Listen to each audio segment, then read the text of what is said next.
Papá, pásame el micrófono. Tú ya hablaste demasiado. El salón se congela. Copas en alto, bolero ahogado, un padre bajando la mirada. Esta noche no grito. Dejo que mi silencio le caiga como un golpe. Antes de continuar, por favor suscríbete al canal y cuéntanos desde dónde nos estás escuchando en los comentarios. Me llamo Julián, tengo 64 años, y esto fue lo que realmente ocurrió. Nunca olvidaré el sonido del cristal brindando bajo aquellas lámparas colgantes. Ese timbre fino, metálico, que se expandía como pequeñas campanadas y parecía flotar en el aire. El salón estaba vestido de gala. Alfombras color crema, mesas redondas cubiertas de manteles de lino impecables, centros de flores blancas tan delicadas que parecían recién cortadas del jardín de un convento. El aroma del vino tinto, espeso y cálido, se mezclaba con las notas suaves del trío que, al fondo, entonaba boleros de los años 50. La música entraba como un murmullo sedoso, acariciando las conversaciones y las risas que se alzaban entre copas medio llenas.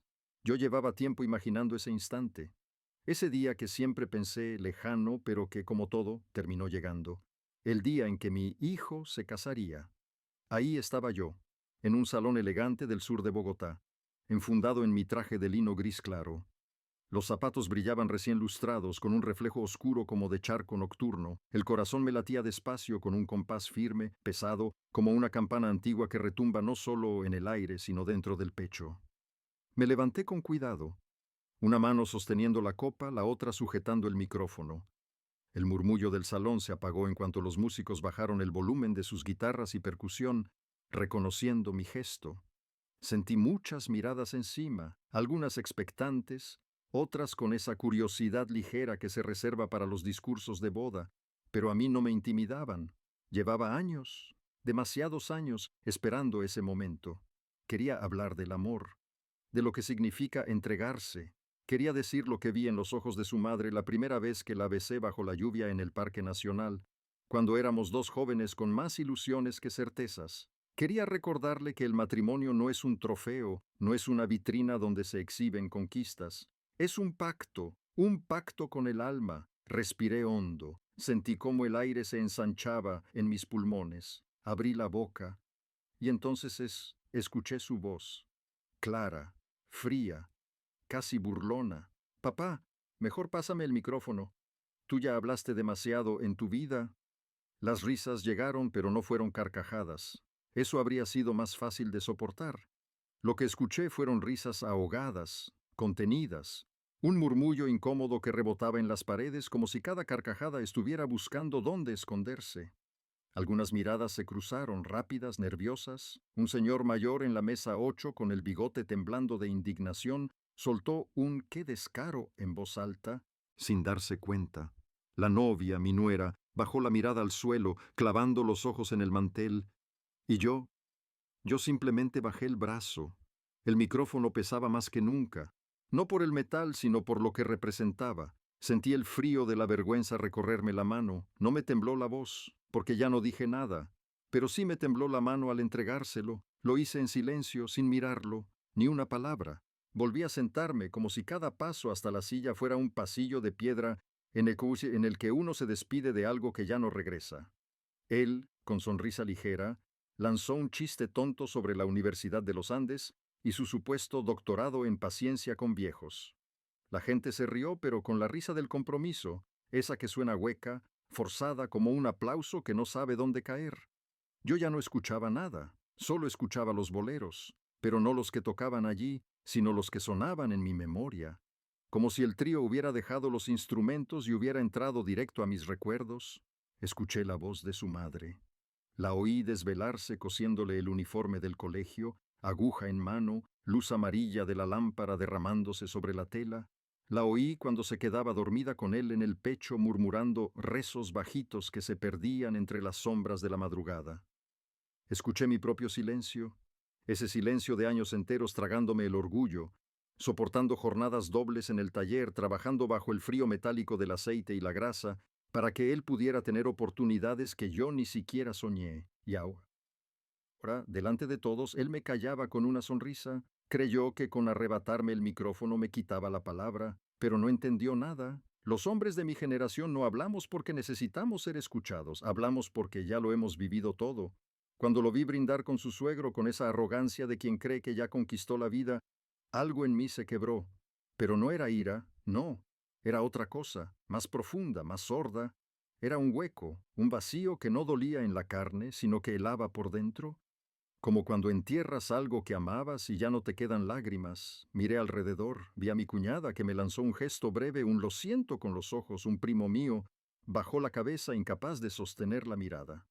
Mi esposa, que aún conserva la nobleza y la serenidad de los barrios antiguos de Teusaquillo, apretó mi mano bajo la mesa.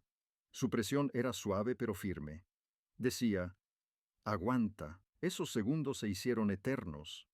Cada sonido, cada respiración, cada crujido del mantel parecía dilatarse en el aire. Volví a mirarlo. Lo vi reír, alardear, moverse con soltura entre copas y camaradas. No se dio cuenta de lo que había hecho, no entendía que, en nuestras familias, arrebatarle la palabra a un padre en el día de su boda no es solo un gesto, es casi como borrar la historia que lo llevó hasta allí, y en ese instante me vi a mí mismo, pero no como era ahora, con canas y manos curtidas. Me vi joven, con los dedos manchados de grasa del taller, hurgando en los bolsillos para juntar monedas y comprarle los cuadernos de primaria.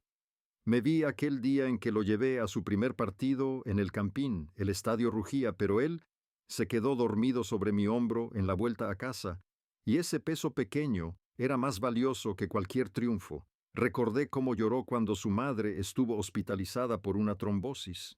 Cómo se abrazó a mí con fuerza, suplicando que no la perdiera. Ese niño ya no estaba. El hombre que se burlaba de mí en ese salón era otro, y sin embargo seguía siendo mi hijo. No me levanté, no hice una escena, no busqué venganza, tragué saliva, apreté el vaso de vino tan fuerte que pensé que el cristal iba a estallar en mi mano, porque a veces lo que más duele es el silencio. Pero el silencio no solo duele, también guarda algo, tiempo, y el tiempo, si uno sabe esperarlo, siempre devuelve el micrófono. El vino seguía fluyendo, y el bolero, ese bolero que parecía un susurro al principio, se había transformado en una balada lenta. Una melodía más densa, casi viscosa, que parecía envolverlo todo, arrastrando cada palabra, cada gesto. Había algo amargo en el aire, pero no era el vino, ni las bromas torpes del animador que intentaba animar a los invitados con chascarrillos de salón. Era otra cosa, un sabor invisible, un eco que vibraba entre las paredes decoradas con cortinas color marfil. Era el eco de lo que no se dijo, el eco de lo que fue arrancado del pecho antes de nacer en palabras. Ese día debía ser celebración, un día de brindis, de fotografías sonrientes, de abrazos que se guardan para la memoria, pero en mi pecho se sentía como duelo, un duelo silencioso, frío, que me tomaba el estómago y lo apretaba. Y no era por él, no era solo por mi hijo, era por mí, por algo mío que se había roto sin hacer ruido. El olor a rosas, tan intenso en las mesas, se volvió empalagoso, casi agresivo. Ese perfume dulce, que al principio parecía elegante, empezó a oler a máscara, a cortina de humo, a hipocresía. Dicen que el olfato es el sentido que guarda los recuerdos más viejos, y es cierto, porque en cuanto ese aroma se me metió en la nariz, me llevó directo, sin avisar, a aquella sala estrecha donde firmamos el préstamo para pagarle la universidad. El recuerdo era tan nítido que podía ver las manos del funcionario deslizando los papeles, la tinta azul sobre blanco, la tensión en mis dedos al sostener el bolígrafo. También me llevó a esa noche en que empeñé el anillo de mi madre, su abuela. Un anillo sencillo con una piedra opaca pero lleno de historia. Recuerdo el frío del mostrador en la casa de empeño, las luces fluorescentes que hacían todo parecer más gris, la sensación de estar entregando un pedazo de mi vida para cubrirle a él una inscripción tardía. No se lo dije nunca. Preferí que pensara que todo era fácil, que la vida le debía algo, que había una alfombra invisible desplegándose bajo sus pies. Pero la vida no debe nada, nunca. Uno la construye con lo que tiene, y cuando no tiene, la construye con lo que es, con su carne, con su tiempo, con su orgullo. Esa noche, mientras todos reían y bailaban bajo las luces doradas, yo viajé. Viajé atrás, como si me hubiera metido en una máquina del tiempo hecha de olor a vino, música y flores. Viajé a esas madrugadas frías de Chapinero, cuando bajaba las cortinas del taller con los dedos llenos de aceite y los pies rotos de cansancio. A esas veces que me aguanté los gritos de clientes para no perder el trabajo, mordiéndome la lengua, tragándome la rabia. A esas veces que dije no almorcé, porque el único almuerzo fue el pan que le guardé a él en una servilleta arrugada. La traición no dolía solo por el acto, dolía por la memoria, porque detrás de cada palabra dicha con desdén había un recuerdo que él pisoteaba sin saberlo. Cada broma ligera, cada frase lanzada al aire sin cuidado caía sobre una montaña de sacrificios invisibles. Escuché su voz en otra mesa, se reía con un primo suyo, con esa risa suelta que suena a complicidad. Mi papá siempre fue bueno para hablar, decía él, pero nunca escuchó. Ahora ya no hace falta. Esa frase me quemó más que la primera, porque no era solo una burla, era un juicio, un veredicto, una sentencia que me caía encima en plena boda. ¿No escuché? ¿A quién le compraba los libros cuando nadie más sabía que los necesitaba? ¿A quién le escribí una carta cuando reprobó el semestre pidiéndole que no se rindiera, que siguiera? ¿A quién consolé cuando perdió a su primer perro y lloró como si hubiera muerto un hermano? Cada recuerdo venía como un golpe. Me daban ganas de levantarme, cruzar el salón y soltarle todas esas respuestas en la cara, decirle uno por uno todos los días que se quedó dormido en el sofá y yo lo tapé con la chaqueta porque no teníamos calefacción, recordarle que nadie escucha tanto como el que calla y observa.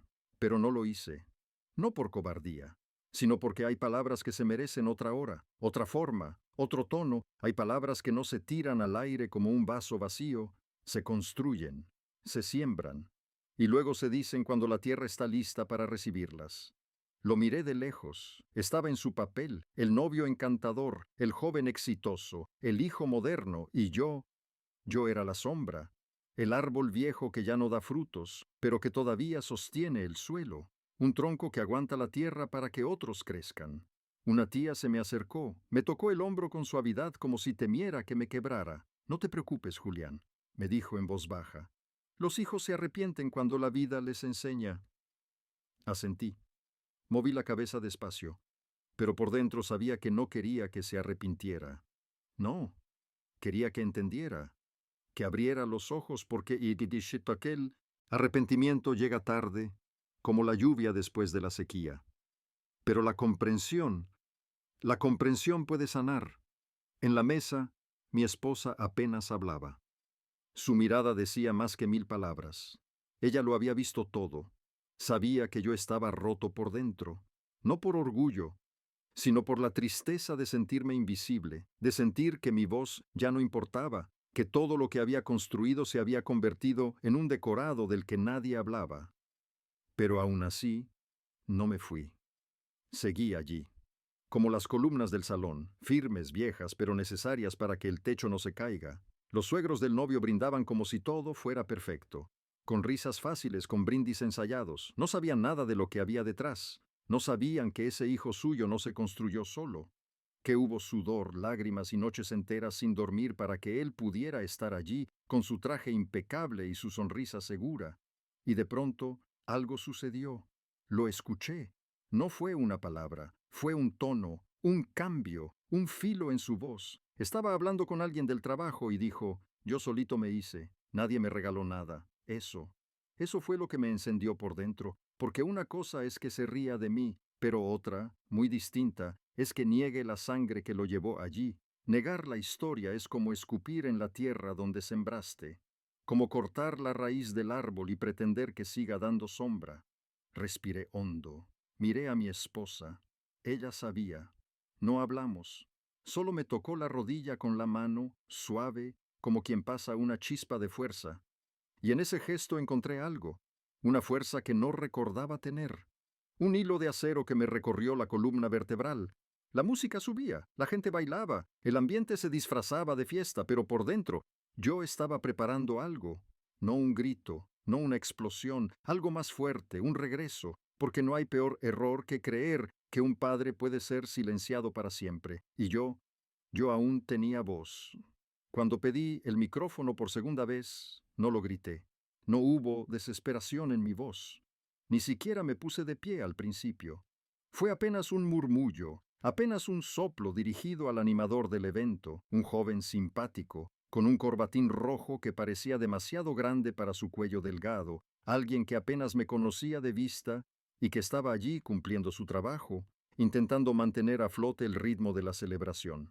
¿Puedo decir unas palabras más?, pregunté, sin énfasis, con un tono que parecía deslizarse bajo el bullicio. Él dudó. Lo vi en sus ojos, me miró como quien sabe que está por romper algo. El ritmo de la fiesta, la sonrisa ensayada, el orden invisible que todo evento requiere, pero algo en mi mirada lo detuvo, algo que no era súplica ni autoridad, sino un peso distinto. Tal vez fue la forma en que sujeté el vaso vacío, como si fuera una prueba muda de mi lugar en esa historia. O quizá fue el silencio en mis ojos, un silencio que a veces grita más que una voz.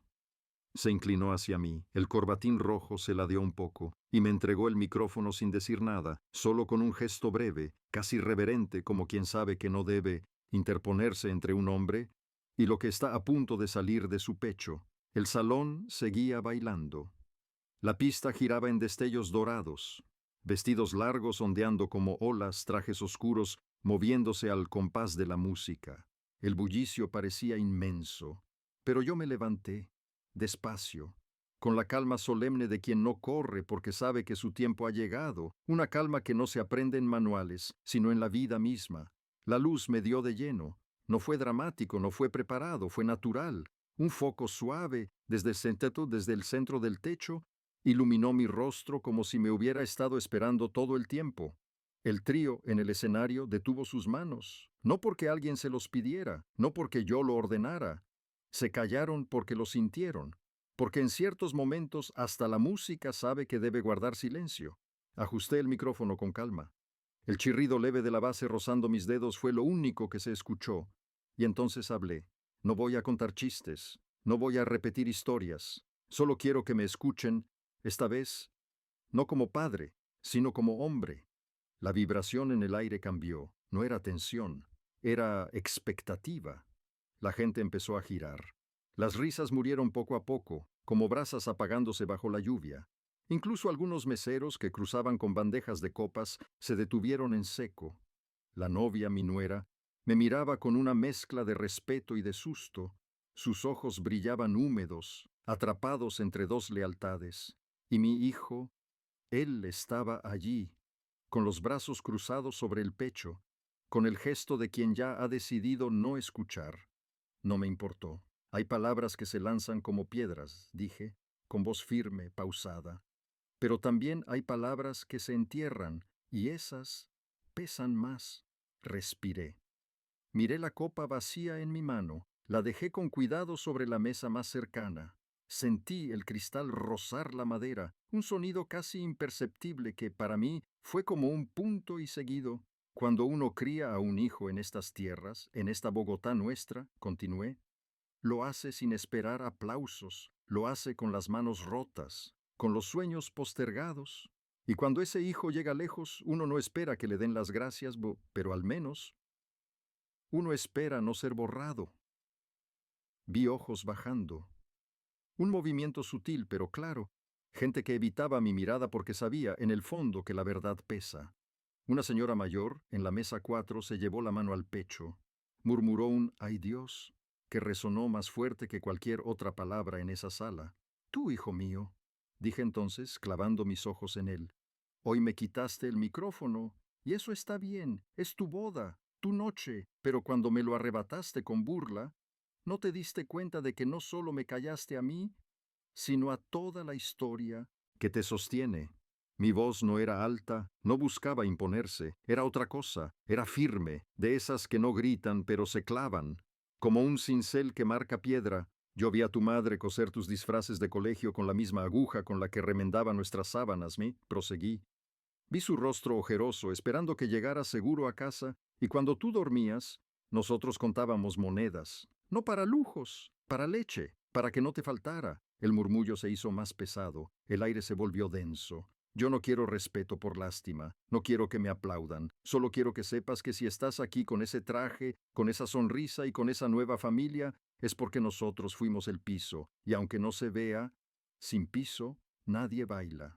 Lo miré, mi hijo, Ya no tenía burla en la cara. Sus labios, antes apretados con suficiencia, estaban inmóviles. Sus ojos habían cambiado. Tenía la cara de un niño que empieza a entender algo, aunque aún no sepa cómo ponerlo en palabras. Y no lo digo por mí, agregué, bajando apenas la voz. Lo digo por ti, porque cuando tú tengas un hijo y ese hijo te niegue, sabrás que el silencio duele más que los gritos. Un mesero se acercó con una jarra de agua. Me ofreció un vaso, tímido. Negué con la mano sin apartar la vista de mi hijo. Hoy, delante de todos, dije, no te maldigo, no te retiro nada, solo te entrego algo más fuerte que mi palabra, te entrego mi silencio, pero con una condición. El salón entero quedó mudo, el aire vibraba suspendido como si las paredes mismas se inclinaran para escuchar. Que lo uses para pensar. Y si un día entiendes lo que este silencio guarda, entonces ven y habla tú. Bajé el micrófono, no lo solté, solo lo bajé, con la mano firme, como quien baja una espada después de la batalla. Y volví a mi asiento. La música no volvió, porque en el aire aún flotaban mis palabras. Nadie aplaudió, nadie se movió. El salón entero quedó atrapado en un murmullo tenue, como hojas secas que caen en un patio vacío, rozando el suelo con un sonido frágil. El ambiente se había quebrado, pero no con violencia, no con estruendo. Fue más bien como cuando se rompe una fotografía vieja entre los dedos, lento, inevitable, triste, y sin embargo, necesario. Porque hay silencios que pesan más que cualquier trueno. Sentí la presión cálida de unos dedos buscando los míos. Era ella, mi esposa. Tomó mi mano con suavidad, como quien teme que se quiebre algo demasiado fino. No dijo nada, no tenía que hacerlo. La conozco desde que vendía empanadas en la Plaza de las Nieves, con su delantal manchado de aceite y su cabello recogido a la carrera, riéndose del humo que le entraba a los ojos. Su silencio siempre fue el más elocuente. Ese día, sin embargo, su palma temblaba. Y ese temblor decía más que cualquier palabra. Mis ojos recorrieron el salón. Vi a la familia de la novia. Los padres permanecían sentados, rígidos, cruzando miradas entre sí. Intentaban mantener la compostura, pero en sus rostros había algo que no lograban esconder. Desconcierto, respeto, miedo de intervenir en un momento que ya no les pertenecía. Ella, mi nuera, tenía los ojos vidriosos, una transparencia brillante que parecía contener un río a punto de desbordarse. Quiso decir algo, abrió apenas los labios, pero su madre le sujetó el brazo, le susurró con un hilo de voz, deja que él lo asimile. Y él, mi hijo, se levantó. No lo hizo con prisa. No hubo enojo en el gesto, pero tampoco calma. Fue un movimiento denso, cargado de algo que no sabía nombrar. Se enderezó despacio con el traje ajustado marcándole los hombros tensos. Caminó hacia una de las salidas laterales, abriéndose paso entre las mesas como un náufrago buscando aire. Se detuvo junto a un espejo, justo al borde del salón. Lo observó con una fijeza extraña, como si no reconociera al hombre que lo miraba desde el cristal. Lo vi alzar la mano. El gesto fue rápido, como quien va a golpear su reflejo, como quien quisiera romper la imagen para encontrar lo que hay detrás, pero no lo hizo. El brazo se quedó suspendido en el aire, temblando apenas, y luego lo bajó con un suspiro áspero. Agachó la cabeza. El animador, ese joven del corbatín rojo que antes se reía con los brindis y forzaba chistes de salón, se me acercó despacio. Su sonrisa habitual había desaparecido. En sus ojos había un brillo distinto, mezcla de respeto y desconcierto. Señor Julián, me dijo con voz baja, casi secreta, nunca había escuchado algo así en una boda. Yo tampoco, respondí. Y esa respuesta fue tan sincera que me sorprendió a mí mismo. Entonces ocurrió algo inesperado. Una prima, Carmen creo, la de Medellín, siempre alegre, siempre impulsiva, empezó a aplaudir, solo 2 palmas. 2 golpes secos que resonaron en el salón como campanadas en la madrugada. No fue un aplauso de entusiasmo, fue un gesto solemne. Bastaron. Otros la siguieron. No se levantó una ovación, no hubo estruendo, fue más bien un respeto callado, como quien asiente con el corazón en vez de con la voz. Me levanté de nuevo, pero esta vez no busqué el micrófono. No lo necesitaba. Caminé hacia la salida con paso firme, sereno. Sentía que mi cuerpo pesaba más, pero al mismo tiempo que avanzaba ligero. La fiesta ya no era la misma. Los músicos en el escenario no sabían qué hacer. Algunos se miraban entre sí, dudando si retomar la melodía. Las risas, antes alborotadas, eran otras, más suaves, más pensadas, como si cada nota, cada carcajada tuviera que pedir permiso antes de sonar. En el pasillo, un tío mío me detuvo. Su mano, grande y áspera, me sujetó el hombro. «Hermano», me dijo con voz quebrada, «¿le devolviste algo al alma de esta familia?» Lo miré. Sus ojos estaban húmedos. No respondí. A veces no hacen falta palabras cuando ya se han dicho todas las necesarias. Seguí caminando. El jardín me recibió con un aire distinto. El frescor nocturno chocó con mi rostro como un bálsamo. El olor de las flores mojadas, mezclado con la humedad de la fuente, me despejó. Necesitaba eso. Respirar. Alejarme un instante del eco de mis propias palabras. Pero no tuve que buscarlo. Él estaba allí, mi hijo, sentado en el borde de la fuente, con los codos apoyados en las rodillas y las manos tapándole el rostro.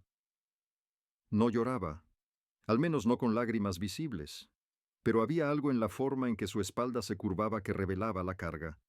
No hablaba, solo estaba allí atrapado en su propio silencio. Me acerqué sin ruido. Me senté a su lado. La piedra fría del borde me atravesó el pantalón, pero no me moví. Nos quedamos así, dos figuras inmóviles junto al agua que caía en un hilo constante, rompiendo la superficie con pequeñas ondas. Silencio. Un silencio largo, espeso. El tipo de silencio que no incomoda, sino que pesa. Y entonces, con la voz quebrada, me dijo, «No supe lo que hacía». No le contesté. Esperé. Siempre pensé, continuó tragando saliva, que si hablaba fuerte, me escucharían más. Pero hoy me escuchaste tú. Sin gritar, lo miré de reojo. Sus ojos estaban enrojecidos, fijos en el agua. «No es cuestión de volumen», le dije despacio. «Es cuestión de verdad». Se quedó observando la fuente.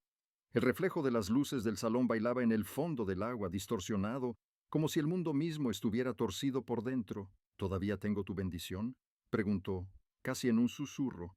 Esa pregunta me rompió, porque en nuestras familias, en nuestras tierras, la bendición del Padre no es un adorno, no es un formalismo, es un legado, una promesa que atraviesa generaciones.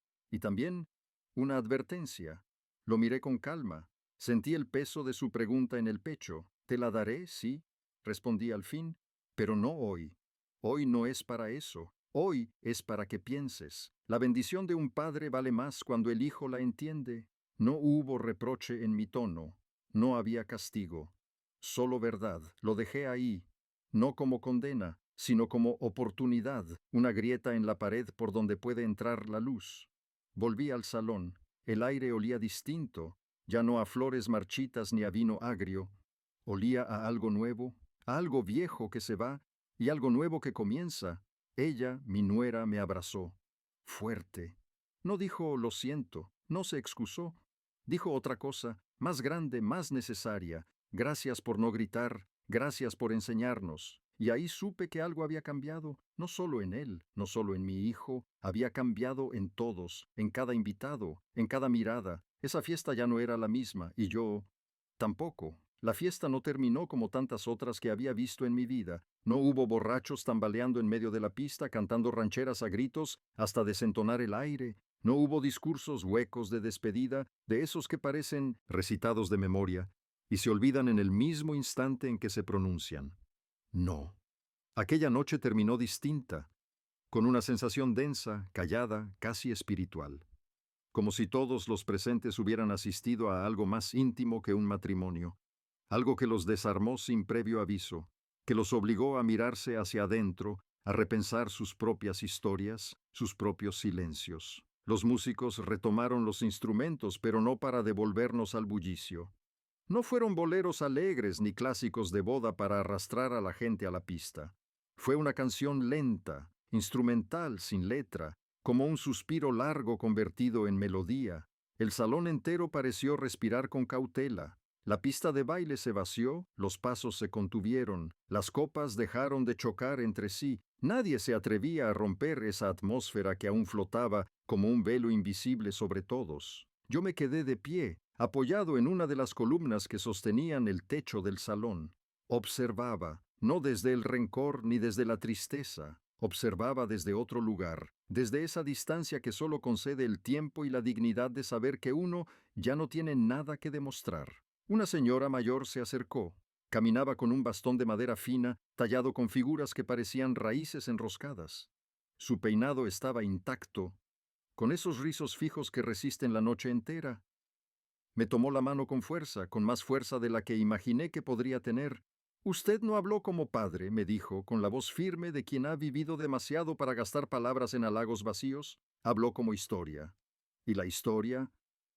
Nunca debe ser callada. Asentí. La miré a los ojos. No supe qué más decir. A veces las mejores respuestas no son frases, sino un apretón de manos que sella un reconocimiento silencioso. Cuando llegó el momento del vals, él regresó. Mi hijo. Sus pasos eran más pesados, más conscientes. Tenía la mirada baja, como si aún cargara con el peso de mis palabras sobre los hombros. Se acercó a la novia, le ofreció la mano. Ella lo aceptó sin vacilar. Bailaron en silencio. Nadie dijo nada. Nadie interrumpió. Y en el último giro, cuando sus cuerpos se separaron apenas un instante, él me buscó con la mirada. No sonrió, pero tampoco huyó. Era la mirada de alguien que empieza a comprender, aunque aún no sepa cómo decirlo. La mirada de un hijo que reconoce una deuda invisible. Algunos invitados comenzaron a marcharse. Lo hacían despacio, como si quisieran estirar un poco más la noche, como si no quisieran romper lo que aún flotaba en el aire. Casi todos, antes de irse, se me acercaron. Unos me abrazaron con timidez. Otros apenas me rozaron el brazo para decirme gracias en voz baja. Incluso el suegro, un hombre de negocios de Medellín, siempre altivo, siempre con la barbilla en alto, me estrechó la mano. Sus ojos húmedos lo traicionaban. Le debía un juicio, me dijo. Hoy lo pagó, sin palabras ofensivas. Afuera la autoridad. Brisa de la noche era fresca. Bogotá, a esa hora, se viste de calma. El ruido de los autos alejándose se mezclaba con el golpeteo de los tacones resonando en el empedrado. Yo caminaba hacia la salida cuando una voz me detuvo. «Papá». Me giré. Era él, mi hijo. «¿Puedo acompañarte hasta la puerta?», preguntó. Caminamos juntos, paso a paso. No hablamos del discurso. No hablamos de la burla. No había necesidad de abrir otra herida. Hablamos de la lluvia, de cómo, por suerte, la ceremonia se había salvado del aguacero que amenazaba desde la tarde. Hablamos de la comida, de lo buena que estuvo la carne, del vino que resultó más fuerte de lo que esperábamos. Pero en cada palabra había un subtexto, un lenguaje invisible, el idioma secreto de un hijo que vuelve. Al llegar a la salida me tocó el brazo. Sus dedos apretaron apenas como quien busca anclar lo que está a punto de decir. «He pensado en lo que dijiste», murmuró, «y ya sé que la bendición no se pide con la boca, se merece con actos». Lo miré, sentí que por dentro algo se aflojaba, levanté la mano con calma. «Entonces actúa». Respondí con la voz más tranquila que encontré dentro de mí. «Yo te estaré mirando. Cuando llegue el día, no tendrás que pedírmela. Yo mismo te la daré». Nos abrazamos. No como al inicio de una fiesta, no con la ligereza del protocolo. Nos abrazamos como al final de una batalla, una de esas que se ganan sin gritar, sin golpes, solo con palabras. Esa noche, mientras Bogotá dormía, las redes sociales se llenaron de fotos del salón. El vestido de la novia, el pastel de 3 pisos, los arreglos de flores. Pero eso no fue lo que quedó en la memoria de los invitados. Fue el discurso, las frases, el temblor del silencio que, por un instante, se convirtió en verdad. Algunos lo escribieron en sus publicaciones, otros lo susurraron de regreso a casa, en el asiento trasero de un taxi, con la ventana empañada por el frío. Una mujer joven, amiga de la novia, escribió en su historia de Instagram: «Hoy aprendí que hay padres que dan más con su silencio que muchos hijos con todo su ruido». Volví a casa con mi esposa. Cerramos la puerta detrás de nosotros con un alivio sereno. Nos quitamos los zapatos en la sala, como siempre, dejando las huellas de la jornada sobre el piso frío. Ella fue a la cocina. El olor a café recién colado empezó a llenar la casa, esa casa que lleva con nosotros 3 décadas. Me sirvió en la misma taza de loza que usamos desde hace 30 años, con una pequeña grieta que nunca quisimos reparar. Se sentó a mi lado. Me miró con ternura. Tu voz, dijo despacio, fue la que se llevó el aplauso sin que nadie aplaudiera. Me recosté en el sofá. Cerré los ojos, y por primera vez en mucho tiempo, me sentí escuchado. Si esta historia te llegó al corazón, dale like, suscríbete y cuéntame qué piensas en los comentarios.